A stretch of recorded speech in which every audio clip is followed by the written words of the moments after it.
കലയുടെ ഏറ്റവും വലിയൊരു ഭാഗ്യം എന്ന് പറയുന്നത് മറ്റുള്ള എല്ലാ ജോലികളും അവരവരന്വേഷിച്ച് കണ്ടെത്തുന്നു.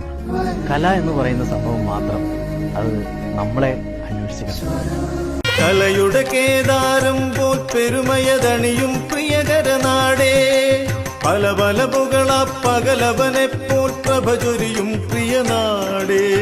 അറിയേണ്ടേ ഏതാണിടമെന്ന്, കരപതിമൂന്നും കമലദളം പോലൊരുമയിലമരും നാടേ. ഭഗവതി ഞങ്ങൾക്കഖിലവുമരുളും ചെട്ടികുളങ്ങര നാടേ. ചണ്ടാപതി സൂതേ ചണ്ഡികെ മായികെ ചെട്ടികുളങ്ങരെ വാഴുമമ്മേ. ചേവടി മുതൽ വാർമുടി വരെ തിങ്ങും തവ ചന്തമേ ചിത്തേ വിളങ്ങുവൻ